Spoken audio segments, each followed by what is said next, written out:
Olá, meus irmãos. A paz do Mestre Jesus esteja com todos vocês. Que Deus abençoe quem me ouve e que o Senhor Deus possa falar conosco sempre por intermédio da sua santa e poderosa palavra. Que Deus abençoe e que Ele possa, fortalecer o nosso ânimo, trazendo esperança e força para que possamos avançar. Não desiste não, tá, meu irmão? Não desiste não. Deus honra aquelas pessoas que não param e não deixe que ninguém fale como e onde você deve dar os seus passos, a não ser o Senhor. O tempo é dele, as promessas são dele e as pessoas a qual nós estaremos também é ele quem coloca no nosso lado. E eu gosto de dizer isso porque algumas guerras são desnecessárias. E mediante isso eu quero fazer hoje, trazer um texto para nós, a qual o Senhor colocou no meu coração, está na Epístola de Paulo aos Colossenses. Quero ler com vocês a partir do capítulo 2, no versículo 16, de Paulo aos Colossos, para aquilo que é a nossa conversa. Diz assim a palavra de Deus: portanto, não deixe que ninguém os condene. Eu quero repetir. Portanto, não deixe que ninguém os condene pelo que comem ou bebem, por não celebrarem certos dias santos, as cerimônias da lua nova ou o sábado, pois essas coisas são apenas sombras da realidade futura e o próprio Cristo é essa realidade. Não aceitem condenação daqueles que insistem numa humildade fingida e na adoração de anjos e que alegam ter visões a respeito dessas coisas. A mente pecaminosa deles os tornou orgulhosos, e eles não estão ligados a Cristo, que é o cabeça do corpo, unido a eles por meio de suas juntas e seus ligamentos. O corpo cresce à medida que é nutrido por Deus. Glória a Deus. Paulo pregava a igreja de Colossenses, a igreja de Colossos, por um motivo. Ela era neófita. O que é um neófito? É aquele que acabou de se converter. Neófito significa novo na fé. O neófito, ele é levado muito pela emoção por não conhecer alguns detalhes da vida cristã. E a perseguição, ela é uma das primeiras aflições a qual Satanás inflige sobre a vida de um cristão. A perseguição da fé, dizer o que deve fazer. Alguns usam da religião por meio de uma listinha de regras, mostrando assim como adorar Jesus Cristo verdadeiramente. Adoramos a Jesus Cristo com o nosso propósito. E isso envolve sim comportamentos, mas não quer dizer que elas devem ditar como nós devemos fazer para agradar a Deus. A palavra diz, portanto, no versículo 16, não deixe que ninguém os condene pelo que comem ou pelo que bebem, ou por celebrarem certos dias santos, as cerimônias da lua nova ou os sábados. Alguns creem, irmão, por estar na lei, que o sábado é santo, embora o Senhor Jesus venha falar que Ele é o Senhor do sábado. Alguns insistem em falar que domingo está errado, se apegam a minúcias, a detalhes que não vão levar ninguém a lugar nenhum. Por quê? Porque somente Jesus Cristo salva. E o que Paulo fala um pouco antes, nos versículos anteriores, é que nós fomos mortos por causa dos nossos pecados. Algumas coisas o Senhor vai tirar de nós, mas o que eu quero dizer? Que as nossas atitudes não dizem quem nós somos. O meu corte de cabelo não diz quem eu sou. Eu quero repetir, o meu corte de cabelo não diz o quem eu sou. Eu creio que existem, e falo isso de todo o coração, pessoas com tatuagem no corpo inteiro, com muito mais cheios de Deus do que propriamente os engravatadinhos, que nem entram e nem sobem ao morro para pregar a palavra para aquelas almas que realmente precisam, para aqueles que estão sedentos.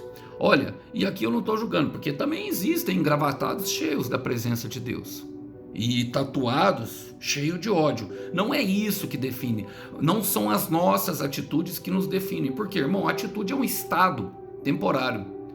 Em Romanos 8:1 fala que aqueles que estão em Cristo não há mais condenação. Por quê? O estar em Cristo também é um estado, e o estado ele é mutável. Ele pode se transformar de acordo com a nossa decisão. Eu trouxe aqui um exemplo da mulher cananeia. O que ela fala? A luta dela espiritual pela filha dela revela justamente esse estado. Em Mateus capítulo 15, versículo 22, ela orando ao Senhor Jesus, ela fala: uma mulher de Canaã que estava morando ali veio a ele implorando: tenha pena de mim, ó Senhor, filho de Davi, porque a minha filha está endemoniada. Eu quero repetir: está endemoniada e é atormentada constantemente. Porque, irmão, ela sabe que é filha e que não é endemoniada. E ela confessa esse estado numa visão espiritual, sabendo que é um estado. Estar não é ser. Ser é diferente de estar. E nós fomos chamados para ser parecidos. Mas estar em Cristo também é uma condição temporária. Então, as nossas atitudes não definem e não dizem quem nós somos, irmão. Meu corte de cabelo não pode dizer quem eu sou. Logicamente, o Senhor Jesus diz, irmão, que quem muda por dentro automaticamente muda por fora. E isso é algo que vai acontecer com aqueles que entregaram a vida por Senhor Jesus. Por quê? Porque o propósito, irmão, exige que nós aparemos algumas arestas e deixamos algumas velhas atitudes para trás. Não estou aqui dizendo isso. Mas à medida do que nós nos colocamos no processo, a nossa fraqueza, ela não é moeda. Eu quero repetir: a nossa fraqueza não é moeda. E pisando na lama, a gente se esbarra. Eu quero repetir: pisando na lama, a gente se esbarra, porque somos todos pecadores, que precisamos da mesma cruz. Eu quero repetir isso para que entre no coração de alguns: nós somos todos pecadores que precisamos da mesma cruz. E essa cruz é a de Cristo. Não é de fulano A, de fulano B, é de fulano C. Sem a cruz, a igreja enfraquece. Olha, Paulo continua falando: pois essas coisas são apenas sombras de uma realidade futura. E o próprio Cristo é essa realidade, percebe? Sombras de uma realidade futura. Ele está dizendo ali o que está escrito em Hebreus capítulo 10, se eu não me engano, no versículo 3, falando que a lei é a sombra das coisas futuras, inclusive o sábado do Senhor, que fala do descanso eterno, a qual nós entraremos. Mas o que Paulo está falando? Para a gente não se preocupar, meu irmão, com o que nós estamos vivendo. Por quê? Tudo que nós vivemos e vemos serve somente para uma coisa: para nos lapidar. Eu quero repetir: tudo que nós estamos vendo e vivendo serve só para nos lapidar. Para quê? Para nos tornarmos parecido com a realidade, a nossa nova realidade. Essa realidade é Cristo. E Cristo quer usar tanto, o irmão cheio de tatuagem, como o pastor ou o político de terno e gravata. Ele quer ser tudo em todos. Em Colossenses 3:11 ele vai falar: Cristo é tudo em todos. Essa é a finalidade para que ele escreve a carta. E jamais devemos esquecer, irmão, jamais devemos esquecer de quem nos chamou. Quem nos chamou foi o Mestre. Quem nos chamou foi justamente o Senhor Jesus, para que venhamos a dar frutos, para que nós possamos ir e dar muito frutos. Então não devemos nos preocupar com coisas futuras. Olha, eu lembro de um texto que está justamente em Jeremias, capítulo 18, versículo 4. Por quê? Porque ali é uma das figuras do mestre, a figura do oleiro. Deus disse para Jeremias: vai, desce-te à casa do oleiro, porque ali falarei com você. E ali mostra o trabalhar na vida de Israel, justamente que seria levada ao cativeiro babilônico. Por quê? Por causa da sua negação, por causa dos seus pecados, da sua apostasia, do seu desvio de fé. Mas a palavra, e é isso que nós devemos nos apegar, irmão. Por quê? Porque Deus jamais nos abandona. Irmão, Deus jamais nos desampara. E por mais que seja doloroso o processo, Ele sempre vai estar lá, nos incentivando e nos encorajando a chegar até o final.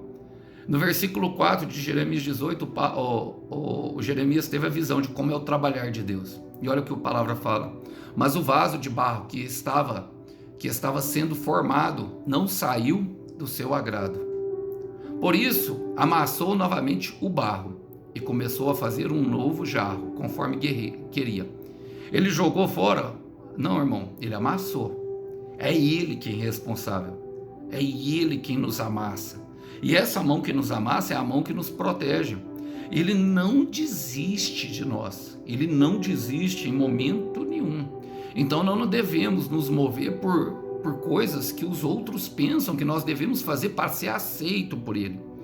Irmãos, olha, até a questão da bebida alcoólica é colocada como algo ali entre essas pessoas. E, irmão, eu falo de todo o coração, a bebida alcoólica é pecado para mim? Para mim, Alisson, por quê? Porque eu fui liberto das drogas.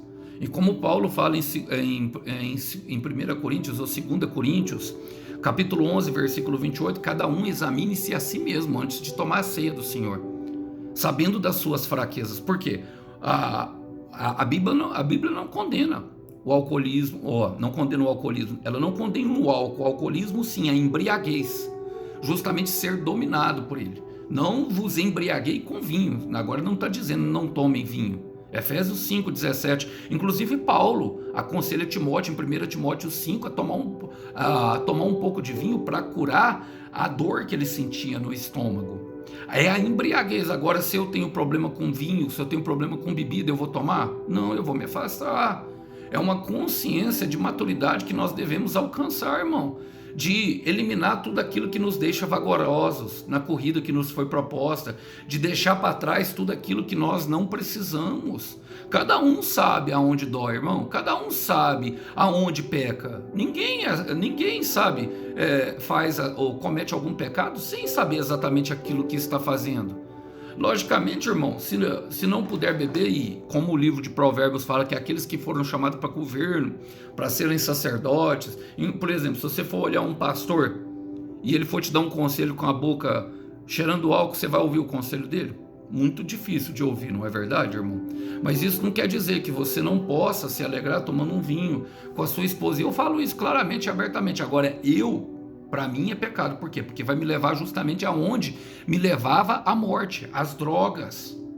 Temos que ter consciência e maturidade para falar daquilo que a Bíblia exatamente fala, para não venhamos a nos apegar, sabe, a minúcias, as coisas. Agora, irmão, o diabo sabe também aonde toca. Talvez alguma pessoa que tem problema com álcool fala: ah lá, o irmão Alisson falou que eu posso beber, o que eu não posso é me embriagar. Tá, mas você consegue beber sem se embriagar, irmão? Você consegue, minha irmã, sabe, controlar aquilo que é o teu pecado? Se você consegue, fica 14 dias. Se você ficar 14 dias sem, irmão, não é um vício, não é considerado vício. Vício é aquilo que nós fazemos todos os dias, é aquilo que nós queremos todos os dias. E depois de ficar 14 dias, tenta ficar 28. E depois dos 28, 52, até ficar um ano. Você vai ver que nem precisa daquilo. Que tudo, aliás, nós não precisamos nada que está nesse mundo. É disso que eu estou falando. Por quê, irmão? Porque ele fala justamente assim, não aceitem a condenação daqueles que insistem numa humildade fingida e na adoração de anjos que alegam ter visões a respeito dessas coisas. Eu gosto dessa parte. Por quê, irmão? Porque tem muitos com pele de humilde, mas com a alma arrogante. Eu quero repetir, tem muitos com pele de humilde, com a alma de arrogante. Por quê? Pregam e não vivem o que pregam. Existem muitos que pregam e não vivem, irmão. Olha, tá na pele de humilde, mas que agem na arrogância. A mente deles, pecaminosas, os tornaram orgulhosos. Tem alguns que acham que estão acima da lei. Tem alguns que acham que estão acima de Cristo, irmão. Tem alguns que acham que não vão ser tocados, porque a palavra fala: não toqueis no ungido. Mas o ungido do Novo Testamento é os pequeninos, aqueles que se submetem ao processo. Agora Deus, ele, de fato, irmãos, ele vai muitas vezes, sabe, tirar muitas coisas do nosso coração. Muitas coisas que nós não precisamos. Muitas coisas, irmão. Por exemplo, você nasceu bebendo, igual, vamos dar o exemplo da bebida novamente, nasceu bebendo, irmão? Não. Então, irmão, não precisa disso. Não precisa.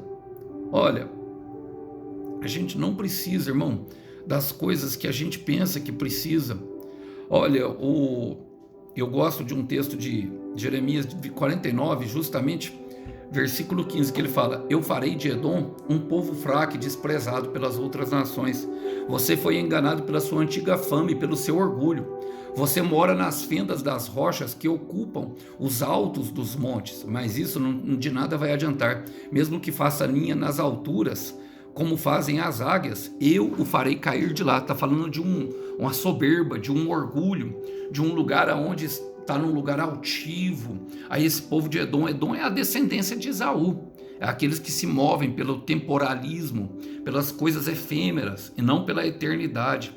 Fala justamente desse tipo de pessoa, e que como se eles se fossem intocáveis, mas não, irmão, o Senhor, ele pode tocar a todos.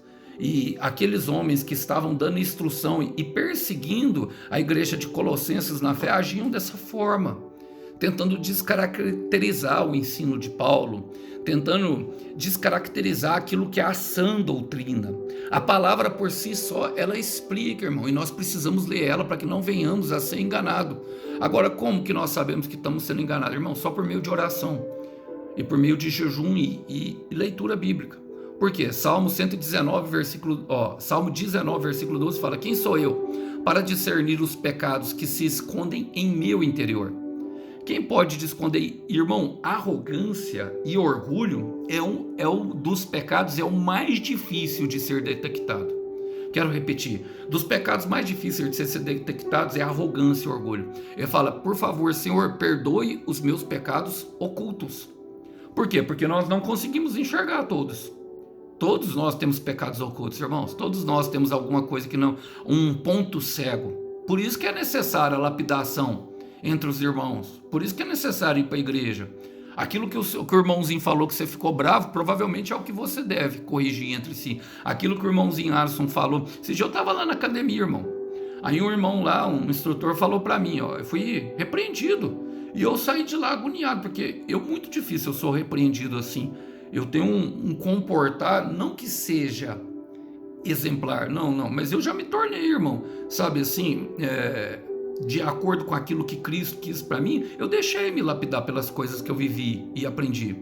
E aí eu saí de lá, ele falou assim: guarda os pesos, Alisson. Eu falei: não, mas essa máquina aqui, os irmãos falaram que não precisa não. Ele falou: não, mas e se vier alguma mulher? Aí eu peguei e falei assim: não, irmão, essa máquina aqui as mulheres não fazem não. Eu deixei para outro usar. Ele falou: mas e se vier outra mulher? E eu saí, na minha arrogância, irmão. Aí depois eu peguei, aquilo bateu no meu coração. Eu falei: Senhor, ele falou assim: você tem que trabalhar para não ser repreendido. Eu deixei para que você veja. Irmão, eu voltei e pedi perdão para ele. Demorei a entregar, ele é instrutor. E ele falou: Alisson, eu fiquei admirado de você, porque nunca as pessoas ficam bravas comigo quando eu falo isso com ela. Eu já perdi a amizade, mas eu não posso deixar de falar porque faz parte do meu trabalho. E é verdade, irmãos. É verdade. Agora nós fomos chamados, meu irmão, para quê? Para justamente andar nessa questão de humildade. Sabe, é fácil? Não, às vezes vai ser difícil reconhecer. Por quê? Porque tem algumas coisas que não são ocultas. E aonde vai ser demonstradas? No lapidar entre as pessoas. E olha, por quê? Porque eu quero chegar lá no versículo 19, para partir para o final, fala: e eles não estão ligados a Cristo, que é a cabeça do corpo, unidos a ele por meio de juntas e seus ligamentos, unidos a ele por meio de juntas e ligamentos. Está falando de pequenas, as juntas e os ligamentos falam justamente das atitudes, dos nervos, daquilo que movimenta, daquilo que faz o movimento do corpo em acesso, em avanço. Juntas e ligamentos é o que mantém o corpo em movimento, irmão. E o que paralisa? Justamente a soberba. Então eles não se unem. Por quê? Porque Deus abate o soberbo.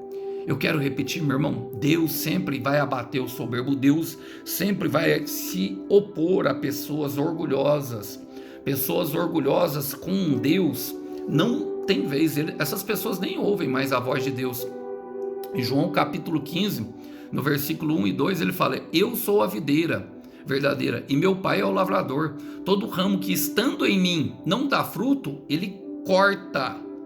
Os ramos que dão fruto, para que eles produzam ainda, e poda os ramos que dão fruto, para que eles produzam ainda bem. Mas por que ele poda aqueles que não dão frutos? Ele abate o soberbo, irmão, porque ele pode atrapalhar ainda os que dão fruto e suga a energia da videira. Está ali desnecessário. Está ali queimando o filme de Jesus, está ali cumprindo um propósito que nem de Deus é.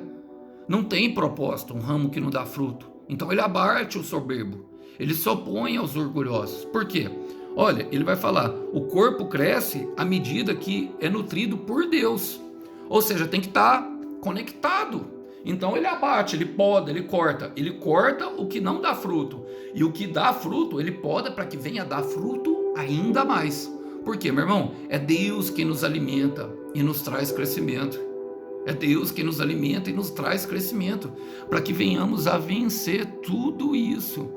Então nós precisamos entrar em oração justamente para que nós venhamos a não parecer com esses que pregam e não fazem, para que o Senhor nos ensine a viver o que se prega, mas mais do que isso, deixar que o Senhor pode aquilo que nós não precisamos, cortando as arestas, para que não venha a condenação e a culpa que nos paralisa.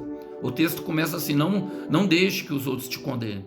Não deixe, mas se a consciência está apontando alguma coisa igual a minha me apontou, irmão, então é necessário fazer um autoexame. Ou melhor ainda, eu costumo falar que é melhor fazer um exame do alto, em oração. Um autoexame é a gente olhar para a gente mesmo, para se olhar no espelho. É fácil, meu irmão, olhar no espelho. O difícil é se enxergar. Eu quero repetir, é fácil olhar no espelho. O difícil é se enxergar. E tem muitas pessoas que não querem nos trazer justamente para a forma deles. Os dedos apontando, não, fica tranquilo. Deus não desiste, mas anda na humildade e coragem sempre. Com humildade e coragem, sempre chegaremos lá.